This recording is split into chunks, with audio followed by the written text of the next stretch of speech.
Writing is about the process. It's about listening and recognizing remnants of your story in the stories of others.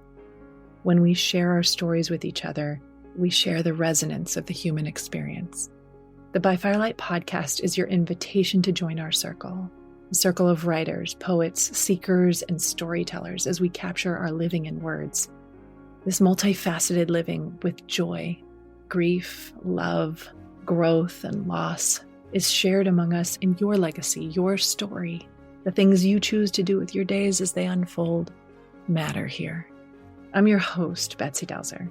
I'm many things, but in this gathering, I'm a painter, poet, and writer, and I'm honored to be your guide through these episodes.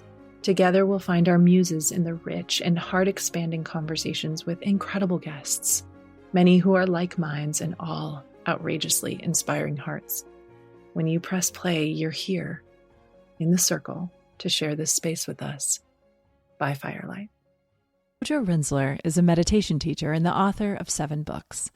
His books, Walk Like a Buddha and The Buddha Walks Into the Office, both have received Independent Publisher Book Awards, while The Buddha Walks Into a Bar is an international bestseller. Lodro has taught meditation for over 20 years in the Tibetan Buddhist tradition and travels frequently for his books, having spoken across the world at conferences, universities, and locations as diverse as Google, Harvard University, and the White House. Named one of 50 innovators shaping the future of wellness by Sonima, Rinzler's work has frequently been featured in the New York Times, the Wall Street Journal, The Atlantic, Good Morning America, CBS, and NBC. He currently lives in upstate New York with his family, teaching primarily online for his international community of meditators, the Basic Goodness Collective. Well, Lodro Rinzler, I'm so excited to have you on today. Thank you so much for being here. Hey, thanks for having me. It's a real pleasure. I want to start our conversation just by thinking a little bit about if you could access your younger or older self and they were to tell us something today or want to be present, what do you think that either version of you would want to say? Yeah, I went to my older self with this one. One of the things I often think about is the distinction between resume qualities and eulogy qualities in life. Like a resume quality is what you would put on your resume, right? The sense of like, oh, sold this many books or had this many people come to his course. And a eulogy quality is when you're gone, what would you like people to actually say about you? Because I don't think when you're gone, people would be like, wow, man, remember in 2025 when that guy had a lot of people in his program? Like no one's going, that's not the thing. Mm-hmm. But like he was really kind to everyone he worked with, or he really made time for everyone, or he was very loving, or something like those are the eulogy qualities that one would say ideally would be spoken once one is gone. So I think the main thing here would be to sort of focus more on the eulogy qualities. I think everyone, myself included, just gets so wrapped up in the details of what has to happen right now. You and I were talking before we started recording about like we're about to go on a big trip and all the details have to come together. And there's like a little to-do list here of like cleaning the mudroom and shaping up the guest room for the people that are staying here. And like that's not going to matter to me weeks from now, much less years from now. So how much mental energy am I going to give that versus the things that actually matter? Like, my daughter who is a toddler who's constantly just trying to just gotten really good at tackling my legs so I can't go anywhere and do anything. That is actually really wonderful. And we were also talking about this, like that's the sort of stuff that ultimately will shape her life and my life in a very positive direction if I can be there for it. So I think the thing that would be said would probably be something around like focusing on the eulogy qualities and letting the other stuff play where it will, it's going to all happen in one way or another. I can really appreciate that. And I find some resonance as well, because I think as I ask this question of my guests and so many people, I kind of do this time travel on the regular for myself as I'm answering for myself as well. So I appreciate the eulogy. That I'm going to stitch that in. Lodro, this is a real treat to be able to talk to you. I have to tell you how I found you. So I want to say early on with your first book, right? You are an author of several books and kind of what brought us here today. But your first book, Buddha Walks Into the Bar, right? The Buddha Walks Into a Bar. And I loved that and kind of kept your name on my shelf and accessing some of the info. And then Love Hurts came out. And Love Hurts is a beautiful take on heartbreak. And I was in a place of ending a very long relationship. And it's your voice, but also your presence. I mean, you talk a little bit about being present in the eulogy qualities. Somehow that comes through in your writing as well. And so that was my initial introduction to you. Was I opened this book, and in the book, you make yourself accessible to hear the heartbreak and hear stories of others. And I remember just feeling held in the space that I was in and in your word choice. It was just stunning. So I've been following you for quite a few years. I have recovered from that heartbreak, but I've loved following your work and your voice throughout the years. I mean, that's almost 10 years ago now. Is that right? Yeah, that's correct. It's been 10 years. Yeah. So let's start before we go really into your writing and your writing life, because there's so many things I'm excited to talk to you about. Let's start with just a little bit about the frame of what makes up your time right now. Like, you are a meditation teacher, you run some programs, you are a writer. What is it that kind of embodies your attention on the day-to-day? Well, first of all, thank you for your very kind words about the writing. And I'm glad that Love Hurts in particular found you when it was helpful. I think that book is my personal favorite of the ones that I've done, just for that reason. It's like, oh, I know this one's actually helped. Like, if someone's picking up a book on heartbreak, they're probably fucking heartbroken. Can we swear on this? Yes, okay. You absolutely can. Yeah. Like, it's just like, it's visceral for them. And that's the point of why I'm writing, right? To be helpful to people. But in terms of your question, I was thinking about, like, would it be obnoxious if I redid my website and it's like, well, Lodro Rinzler, and like the first thing is like father at this point. It's just, it takes up the most of my mental space and also then my actual time, and then it's like comma, meditation teacher, author, things like that. But my daughter, I'm going through a transformation, and I don't think that anyone's ever done with it as a parent, but I think that, these first 2 years has been a bit of a crucible, but in a really positive way, because it's sort of like the dissolving of ego that does happen, and I think Buddhists talk about dissolving of ego a lot, but, it really is when you have this being who, it's like your wants and needs are no longer prevalent. It's like, I think I've gotten 2 good nights sleep in the last 2 years, and I'm okay with it. I'm not complaining. I'm just saying it's a bit of a transformation in terms of like how I treat the sort of indulgences that I had before there was a child, of like personal time. So I think that there's something very powerful from a spiritual perspective that's still happening here. And, I don't think that, for example, is going to be a book anytime soon, just because I'm still in the process of figuring out how I'm relating any of this spiritual work that I do to this child. But it does feel like it's a real active training on the job of trying to be as open and present with this person as humanly possible, really just bringing my full self to that. So that's sort of like the number one thing these days. But yeah, beyond that, I teach meditation whenever I'm not with her. Sometimes she's in the room, sometimes that does happen. But I run an online community called the Basic Goodness Collective. And basically what we do is we meet regularly. I offer Dharma talks, Buddhist teachings. We meditate every week together. We have monthly socials. We have lots of talks about just how to integrate meditation into everyday life. And it's a really beautiful and supportive community right now.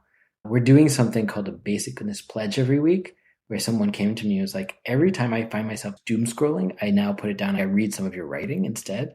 I was like, oh, that's such a fun, I'm putting aside the negative pattern and trying to pick up a positive one. I shared it with the group. And then now every week someone's sending me a new one. Like, here's the way I'm trying to do something like that. So it's a really lovely community of people that are trying to live in line with a sense of their inherent wholeness, completeness, goodness as is. And a lot of my work revolves around that term of basic goodness. Probably too early yet to talk much about the next book, but, it will be around that. And, that is sort of the main thing that I was raised with. I was raised Buddhist. So people were always asking, what is it like that you were raised meditating? I was like, well, raised meditating is interesting, but I think to be raised in a culture of basic goodness, where if you do something, it's not like you're fucked up. It's that you are basically good, but you made a mistake. which is just a different culture, I think, to raise our children of like, no, bad girl or bad boy. Like, that's just not, I don't think I was exposed to that. It was like, hey, we don't do that. It's not a negation of who you are, like a quality about you. So there's always something in my bones around basic goodness. I feel like it's starting to manifest in my teachings. So I'm teaching a lot on that concept these days and running long programs like my meditation teacher training, Buddhist immersion. But then also, yes, I just mentioned, I've done some books, and I continue to write every week for our Substack, which is mercifully very well liked, which is nice. It's called The Laundry, where you can just go to thelaundry.substack.com. And The Laundry is just my wife and I sitting down every other week, and one of us is taking a turn basically being like, here's what's going on in our life, and here's how we're actually applying Buddhist principles or actually applying our meditation practice. And so I think the summary to your question is really this through line of like, how do we integrate not just meditation, but the very principles of it into our modern daily life? Mm. Mm. Wow, there's so many directions I want to go. I want to first just honor that while you wouldn't put Father at the top of your website, it is at the top of our conversation. And I know that very much is true. And, one of the things that I have found in being a mom is almost as soon as I think I've figured out a phase that my child is in, or I've like found the combination to the lock of this phase of development, they would change, right? It's Buddhism 101, which is silly. It is. It's like the Buddha was like, listen, y'all, like, you're suffering. I know I get a bad rep because I always say things are suffering, but like, there's lots of suffering in life, birth, aging, sickness, death. These things are hard. But then you're always looking for a solid ground to land on, and things are constantly changing underneath your feet. And you're like, why? I just got used to this phase of my child, my job, and then something shifts and it's like, oh, but even though I've been through impermanence 1,000 times before, I didn't think it was going to happen here. Mm-hmm. And it's just shocking every time to us. And he's like, that's why you're suffering. Because you're looking for a solid sense of ground in child raising, relationships, whatever. And it's just not anywhere to be found long term. Right. And then they like add in the wild ingredients of personality, right? And just the compatibility of nervous systems. There's so many factors, I think. One of the lines that I loved from a dear friend of mine who was a sage kind of in just ahead of me enough to give me some wisdom as I was raising my kids was a moment where I was heaping a bunch upon myself for the responsibility of my children. And she said, Betsy, you are a factor. You're not the factor. Yeah, it's also like a blow to ego when you hear that. Right? Right. But it's like, I'm here all the time. Right. I know. It's a lot of sorting. You and I have a small similarity and a vast amount of difference around our raising. So I was raised also in a spiritual community, but a very different kind than what you describe kind of in your experience and what I've learned about you through the years. My experience of coming out of the home in which I was raised and then into college and then into adulthood, I started almost immediately dismantling the belief system that I had been raised with and practices even that I had been kind of committed to from really like 0 to 18. You were raised in a Buddhist household, as you mentioned, and I am curious, as I found myself sort of driving on the country roads. I'm in the middle of America in Wisconsin and anticipating this conversation. I did have a moment of like, what was little Paul or Lodro like, what was Betsy like, and how is it that as adults, you have sort of stayed on the path and pursued the life that you were raised in? And I've very much taken a step away. I'm curious about just as a child, how that informed your childhood, but also those kind of textbook years of early adulthood when you could have veered away and you stayed close. Yeah, no, it's an interesting one. When I was 17, my parents sold me on an idea. They said, listen, you're going to be applying to colleges. You got to do a college essay. What if you went to this monastery and became a monk for the summer and then wrote your college essay on it? I was like, sure, I've got nothing else going on this summer. Why not? I'll give it a try. And so I am 17 years old in this monastery in Nova Scotia, Canada. And I have the full robes. My head is shaved. I'm doing a walking meditation inside, but they have these beautiful, like full length windows, and it's on a cliff and overlooks the ocean. And I saw this whale breach the ocean and then come crashing down in the distance. And my mind stopped, and I had the realization that, oh, this is a different path than what my parents did. Like, they never did a monastic thing. They'd never been to this place ever. So all of a sudden it was no longer a thing that I was doing as part of my family thing. I clearly had diverged somewhere along the way and continued on in that retreat, and then came back, and it really backfired because I got into my top choice college and all I ever did was Buddhism. I was a religious studies major, started a Buddhist group on campus, got trained to become a meditation instructor when I was 18 years old. Was horrible at it for the first several years, but I was 18, give me a break. And there was something here where it became my own path. Everything from that moment on was, oh, the road has forked and I am doing my own thing. And then, I think even further into adulthood, even just separating from that particular tradition of Buddhism, finding my own teacher outside of that lineage, having that connection with, his name is Kilung Rinpoche. It's a Nyingma lineage in the Tibetan Buddhist tradition.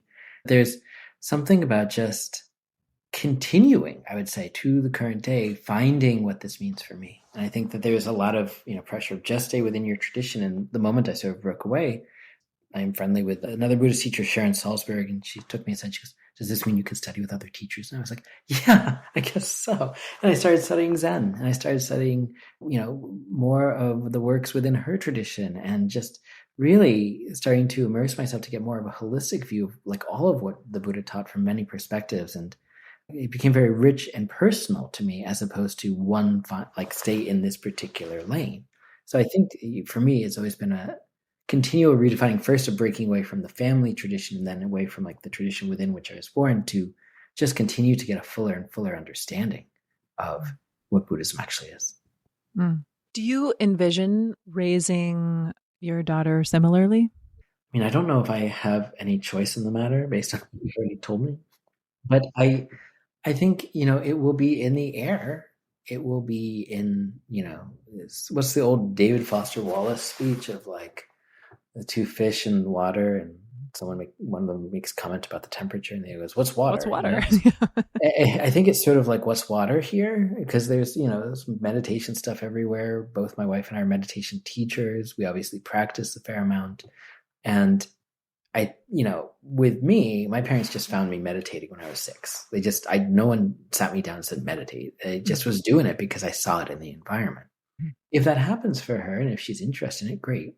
I also, apropos of nothing, my heritage-wise, I'm 110% Jewish. My parents became Buddhist when they were in their 20s and 30s, and then I never really had a relationship to that. Mm-hmm. And I also realized that the relationship that I was taught was that you should be scared of being Jewish, actually. You should be scared because Hitler could come back and that you would be threatened. Mm-hmm. And that's not like the primary education I want my daughter to have around that. So, we have been going to Baby Temple. There's a great little children's program here. So, my wife is like, oh, you're going to hear about Queen Esther and Purim. I said, how do you know about Purim? And she goes, I dated a lot of Jewish men before you. They actually had an education in this. And I did not. So I'm like, oh, yes, I'm going to take my daughter to these great, events at the temple and like secretly, covertly learn my heritage. Yeah. So, I'm trying to expose her to everything. And if she becomes a born-again Christian, like, cool. But here's the thing, I hope that there's a guiding principle for her other than TikTok. Mm-hmm. That's I don't care really what it is. Yeah. I want to expose her to everything. But yeah, I do worry. I mean, even in our conversation about your college-age daughter, your teenage son, just as you were talking about, I go, God, it must be so hard to raise kids with social media. And I was like, screw me. Like, I'm going to have to do that plus whatever they come up with next. And it's just, I think there's always going to be more and more distraction away from the spiritual, away from the qualities of meaning to temporary distraction. Like, we're only trending harder in that direction, not less. And I worry more about that than her studying Buddhism or Judaism or Christianity or anything. Whatever she wants to do is great. Yeah.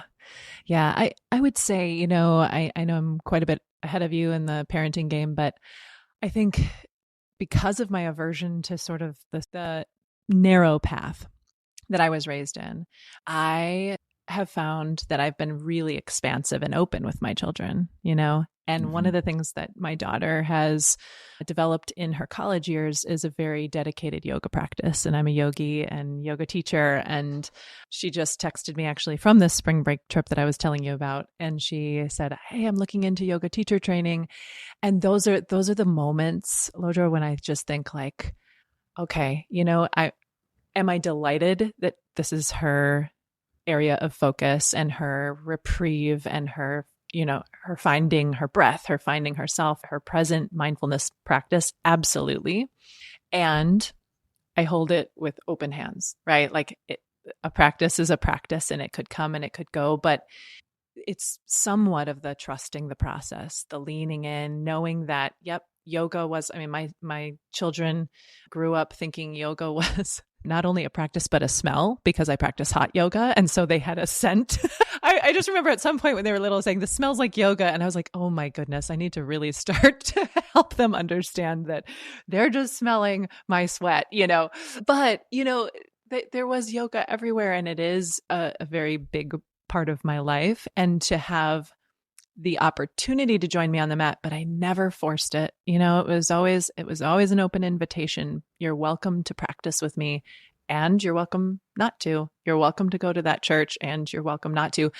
I needed to hold the raising of my children with open enough hands that they could explore and expand on their own with an anchor in me, and a sounding space in me. So the fact that she's doing that right now and pursuing it right now, I love it. I'm happy for her because of what it's doing in her and developing in her sweet soul.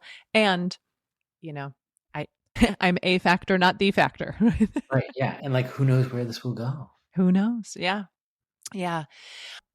Boy, I want to talk to you a little bit about the comment you made about the doom scroller. Okay.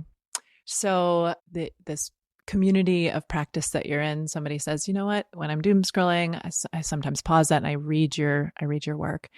I know I'm going to kind of dive right in here, but I'm curious about, besides maybe that as a suggestion, what are some other tools or practices or things that anyone listening, or even just for me, we can do? I know your most recent book that we have in our hands is around anxiety, and that is so prevalent in the schools where I work. But what are some things that can help us navigate and live within the state of the state that we find ourselves at this time? I know it's a big question. No, it is. Yeah. So, okay, let's get the patented, everyone should be meditating speech out. So, and then I'll get to what people actually want, which is what do I do on the spot? And I think that's really what people are interested in. Everything is strengthened, but when we actually have a real meditation practice, just doing 10 minutes a day of setting aside our phones or other distractions long enough to just be with ourselves and to notice how we're breathing. And when we get distracted, to come back, it trains the mind so that when we do have anxious stories in the rest of our afternoon, we say, "Oh, right, I just learned that I can acknowledge the story and not buy into it, not chase after it. I can come back to having a conversation with my friend or whatever's right in front of me." So it's a real practical training in learning to relate to, in particular, the sort of worrisome storylines that we carry around with us. And I think the practice of meditation is threefold. One, we take an uplifted but relaxed posture. Many ways to do that. Two, we are with the body breathing as an anchor. And then three, when those sorts of thoughts come up, we gently clip them. We say thinking. And then we come right back to the breath, again, our anchor. What that does is it literally rewires the brain. It creates new neural pathways so that all of the pathways of what if, which is how a lot of us spend our mental time, end up getting rerouted to, "Oh, I don't have to go there. I can be here. I can be present with what's currently going on. I can taste my coffee. I can enjoy time with the dog. I can do whatever it is that I'm actually supposed to be doing instead of getting completely overwhelmed." And right now, this is a time that is important. So that's the foundational practice. Now, let's talk about some of these other things, like set aside doom scrolling and go read the Dharma.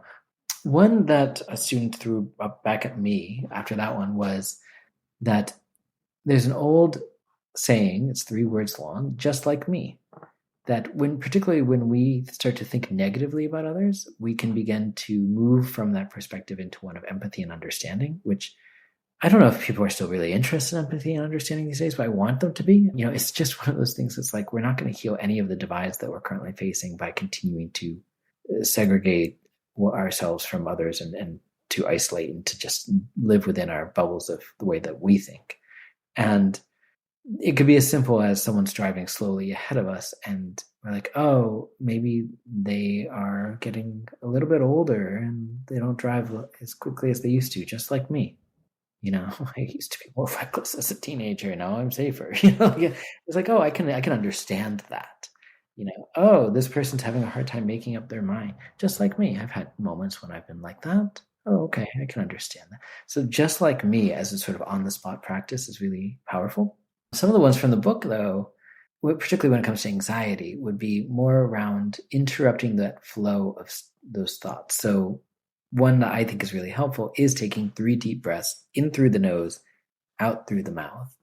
And that could take 30 seconds max. It's not a long commitment, but it's long enough for the body to sort of physically reset, for your shoulders to descend from hanging out around your ears, for you to basically have cut through that story long enough to say, okay, I can focus on something else now. That one. Another one, when we find ourselves telling ourselves stories over and over again, plotting, how is this going to work? How is that going to work? Just asking ourselves, is this helpful or is this useful? It's another way of phrasing it.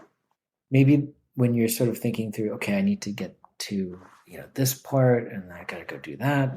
First time you planned out in your mind, maybe it's helpful. But after the 50th time that you're sort of running through how that conversation might go, it's probably no longer helpful. If the answer comes back, no, it's not helpful, then you're more likely to set it aside and come back to what's going on right now.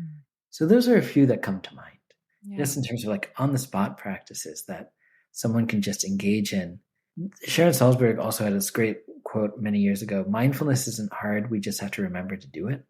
And it's like that. It's like if you could just remember to do one of those practices regularly, then it would probably be pretty transformative. I have found myself, I use visualization quite a bit, and I have found myself struggling with my loving kindness practice when I'm bringing faces to mind, specifically around sort of the difficult people in our lives. And I am referring very much to just the political climate that we're in. And so I found this conversation happening internally where I was like, nope, I can't. I literally just can't bring this humanity to my mind, their visage, their face. I can't do it right now. So what I found to be helpful, and I have no idea if this is just like the exploration of my imagination or what. So you'll have to let me know. But I found thinking about, we have in common this, like we both look in the mirror at some point during the day. And for some reason, with politicians that it will remain unnamed, I could see in my mind's eye a moment of reflection in the mirror, whether it was washing hands or straightening a shirt and tie or something, right? And I could access the humanity underneath all the layers and the layers of the things, of the choices, and of some of the things that I find deeply harmful. Something about that visual I have in common, that at some point I see my reflection and he sees his reflection. And that is one thing where both of our humanity is mirrored back to us in a moment. And it was almost, even though I spent a little bit of time telling you I've kind of moved off the path of my youth, it almost manifested in a prayer form of like, in that moment, like, can you rise to your own standards of what, like, you hold yourself accountable, right? For this other person. Because I find sometimes when I look at myself in the mirror, whether I'm trying to just take in my age, whether I'm trying to take in my wisdom, whether I'm trying to just capture this moment in time of where this mirror is finding me. It could just be a reflection of a window, whatever it is. Like, ultimately, that's an accountability practice for me as well. And I don't know. So I'm kind of rambling at this point, but I think more so like how I was trying to transform my visualization in my loving kindness into an accessible space of finding someone else's humanity for like whom I find it very hard, generally speaking, to access. Yeah. Just to know, I mean, you and I know loving kindness practice well, but for anyone who may be less familiar with it, there's many steps to it. One is that we offer love to ourselves. And I mean, that's a very powerful practice. Sometimes I break that out just in and of itself as a really powerful thing for people to do. I think we in the West have a hard time with offering love to ourselves. And then we move into people we like, people we don't know, and then, yes, ultimately people we have a hard time with. And when we do that, I always caution people for two things. One, don't go to the person that hurt you the most and most recently.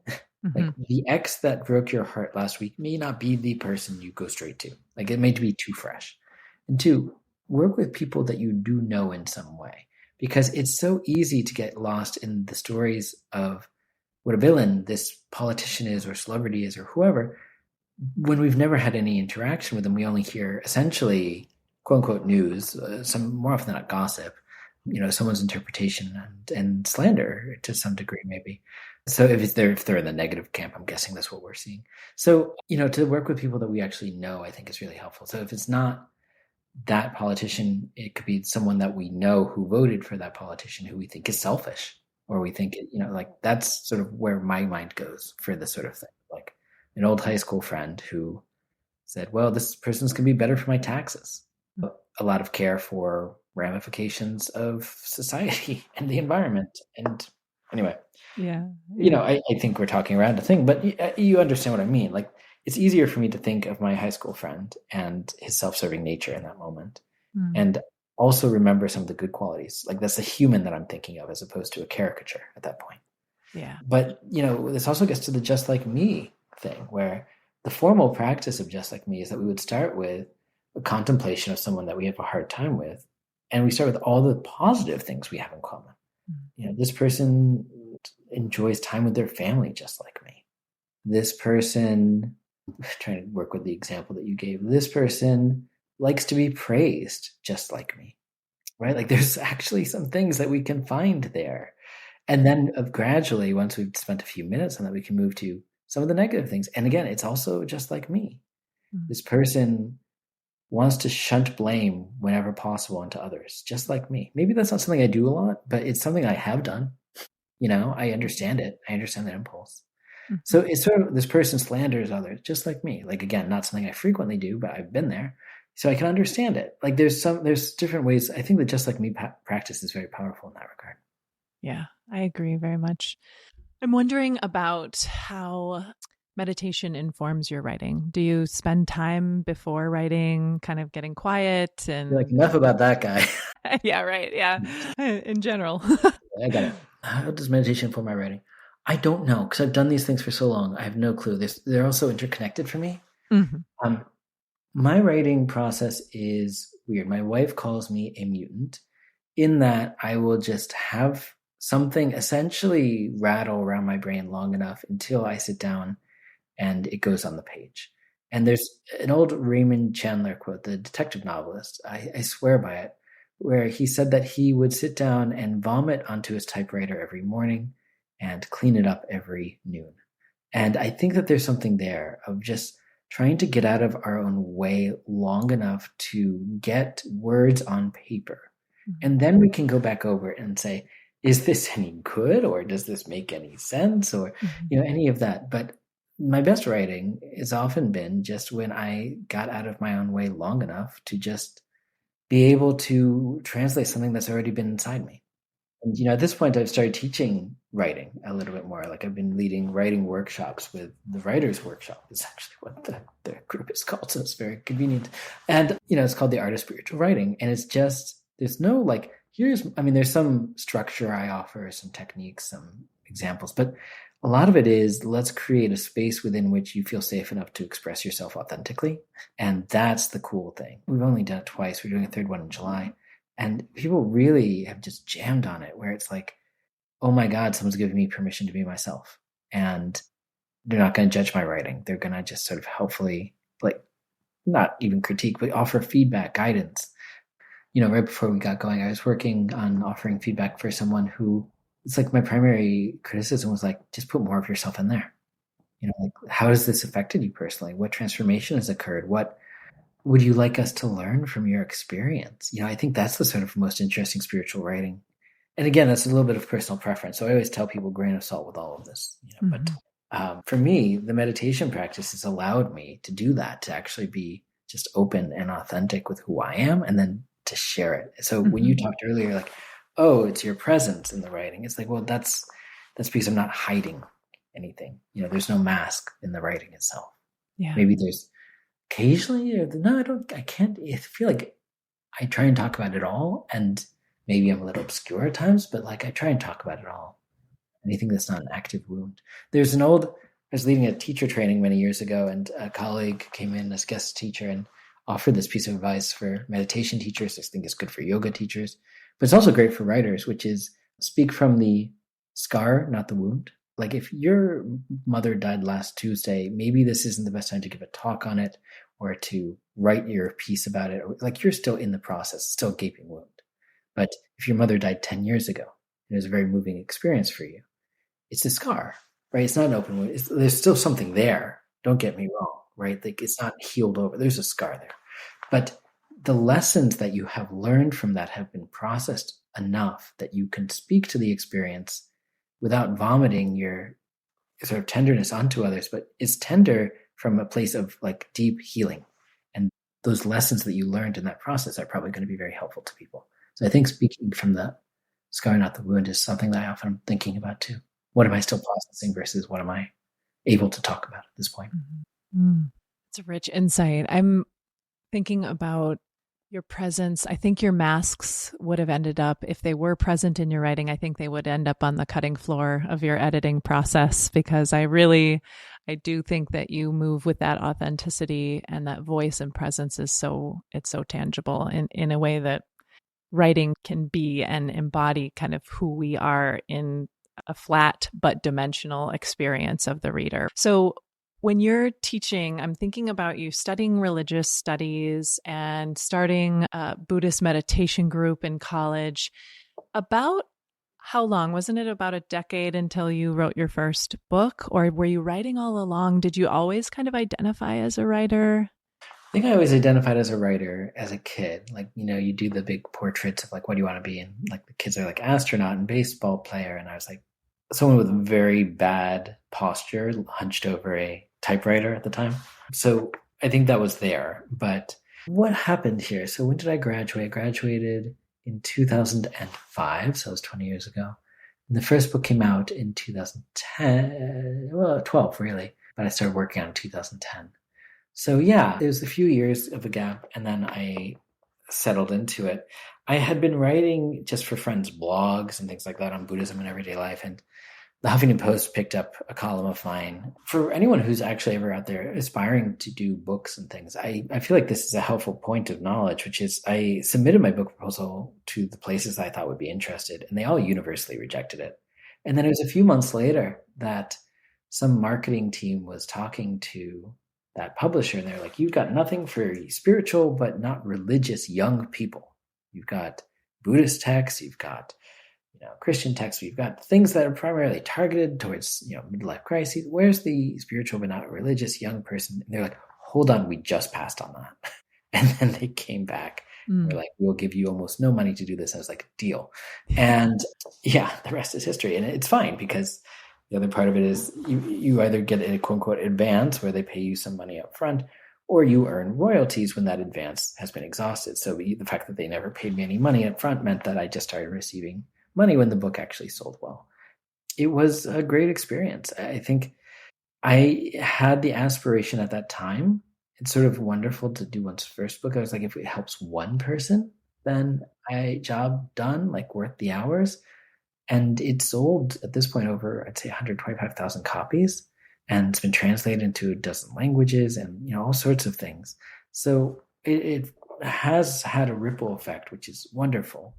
And at the same time, as we were talking about, mass and presenting ourselves authentically, I had the thought of like, the version of me that wrote that book in my mid-20s is different than the version of that currently exists before you in his 40s. Mm-hmm. And it's just, it's like 12 years older than when the book came out, really 15 years from when the book was originally written. So it's just a different human being. It's like if every cell in our body dies and is replaced over 7 years, then that's like 2 different iterations of a Lodro physically. And emotionally and mentally and all of it, it's just I'm a different person than I am then, which is always so interesting because there are parts of it people love. And there are parts I look at, I'm like, I wish that wasn't in there. It's just not. But great that everyone seems to like it. Cool, happy with that. But, it's a different version of me. Is your intention in writing, or was it then, is it now in the iterations of you, is it to be helpful? Yeah, that's the through line. And again, I joked earlier, like it's not always going to land. I remember I was giving a talk at one point and I made some offhand comment about SoulCycle, and I looked down and the person literally in the front row with their sort of legs balled up, like they had these giant SoulCycle socks on. It's just right in front of me. I was like, oh, well, I pissed that person off. I'm so sorry. My intention is always to be helpful. And and sometimes I've stumbled. And like that's also part of being human. And I've had to do my own healing work, and I've had to go through, my own crises in life. And, even in the time shortly after that came out, everything really crumbled for me. There was this period of time where, when that book came out, I was engaged. That engagement broke off. My girlfriend at the time, fiance, decided she wanted to move over to Europe, and I wasn't ready for that. And it just all crumbled. And I lost my sort of day job. And then one of my best friends died. And it was all within a period of 6 weeks that this happened. And I absolutely fell apart. And it felt like such a weird, speaking of stumbling, like such a weird, almost hypocritical time of like, I am barely keeping myself going. And yet I'm being asked to like go speak to large audiences. I ended up taking a little bit of time off, not enough time in my opinion, but just to like do my own healing work during that because there was a lot. But like, I'm giving you the very long, honest truth, which is, yes, I just wanted one person to be helped, and then it continued to grow and grow and grow. And there's sometimes where I'm just like, I'm doing my best. And I think compared to my 20s, just like the level of like messiness in my life has gone down by a gazillion %. And the intention has always remained the same. It's like, how do I help people specifically through offering meditation and making the Buddhist teachings accessible? It's like, that's the full mission statement. It hasn't changed in the last 12 years. But the skillful means by which I'm trying to do it is constantly shifting. I think that's really the point of it. Yeah, that makes so much sense. I'm so sorry that you went through all of that. It almost like strikes me as rock bottom type, like just when you just hit that soul bottoming out of pain. Was that where Love Hurts was born from? Yeah, absolutely. Love Hurts, it really stemmed from that sense of like deep isolation, heartbreak, all of the things from there. And then a curiosity about the experience. So it was maybe a year later that I actually got really, 2 years later, I think I gave myself a full 2 years before I actually got my act together. I was like, let me really look at this.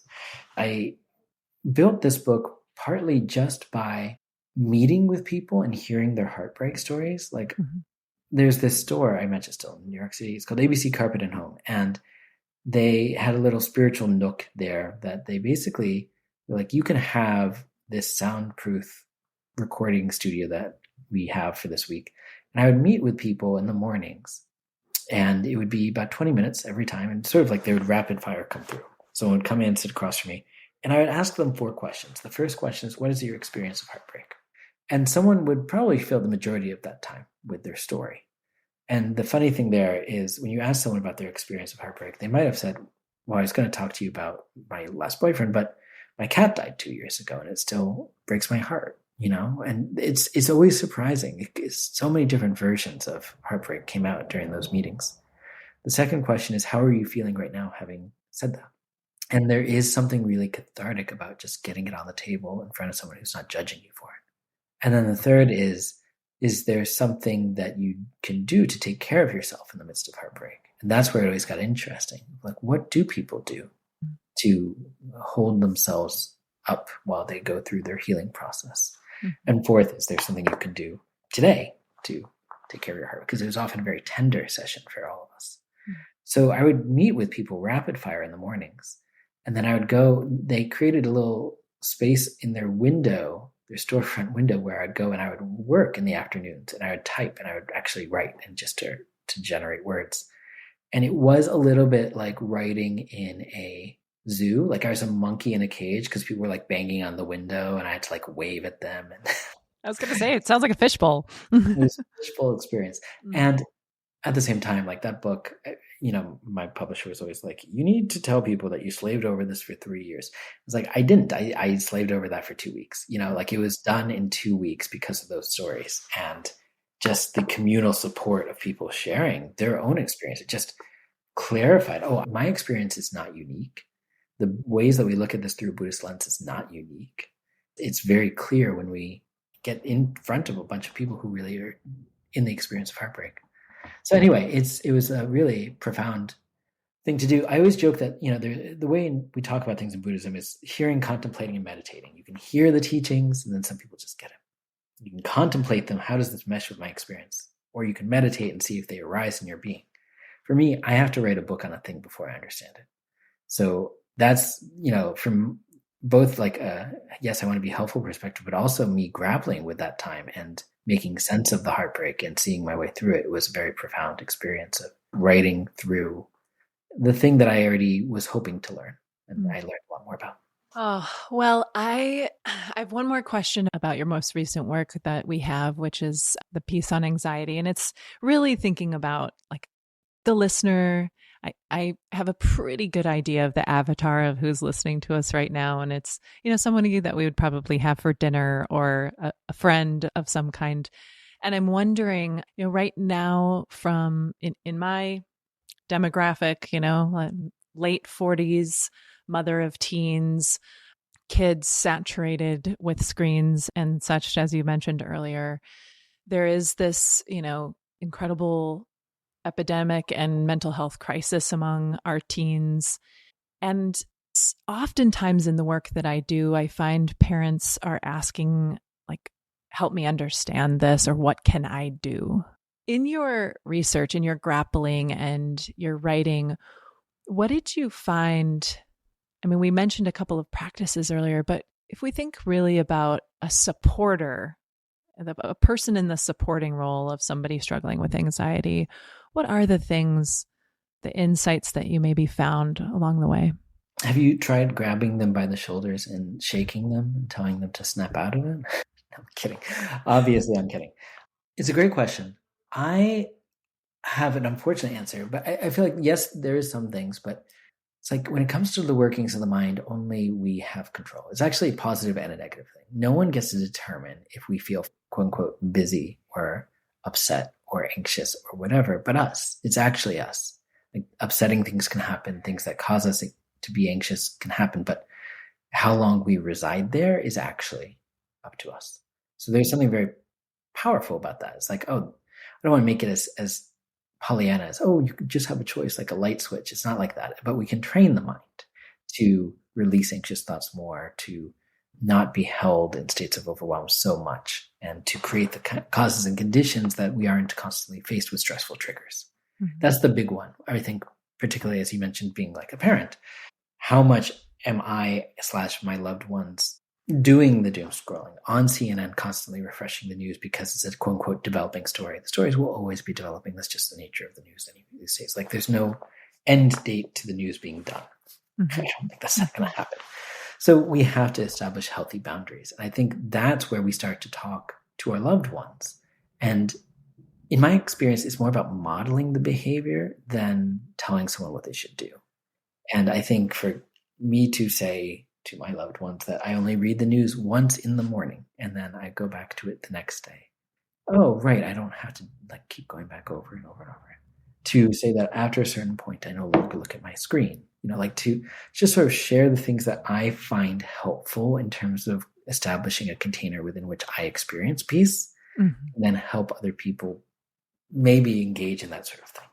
But it's ultimately up to them. I mean, that's the unfortunate thing, that we can't make people do what we want them to do, but we can encourage them through our presence, through our own experience, to actually make healthier choices for themselves. Yeah. Yeah. And to get to know the wiring of their mind, right? I think. Whew.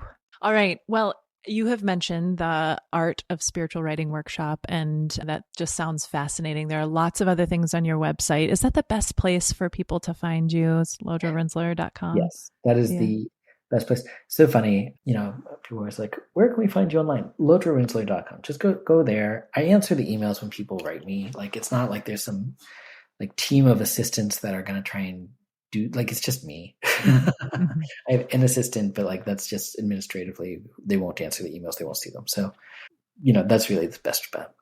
Love it. Is there anything else that we either haven't talked about or touched on, or anything else you want to leave with the listener? I do hope that if someone's listening to this, they don't have a meditation practice, but they would like to start one based on this and other conversations you've been having, that they really take the plunge. It's a transformative thing. It's not something that takes over your life. It's not going to take 1,000 hours a day. It's going to take 10, 15, 20 minutes, depending on what you want to give it. And it's going to be a lot healthier for you than the things that you already do for 10, 15, 20 minutes that are actually causing you frustration. Mm-hmm. Yeah, I hope so too. Sometimes we can make it so much more complex and difficult, or even abstract, when really, just like you said, take the plunge, give it a try, and start with just a few deep breaths, right? Absolutely. Yeah. Lodro, thank you so much for your time and your wisdom. I so appreciate it. My sincere pleasure. Thanks so much for having me on, really. By Firelight is a Lit Path Studios production and is produced by Jamie Gale and Betsy Delzer. Music is by Legito Music and Pond 5. Thank you for being a part of our beautiful collection of stories.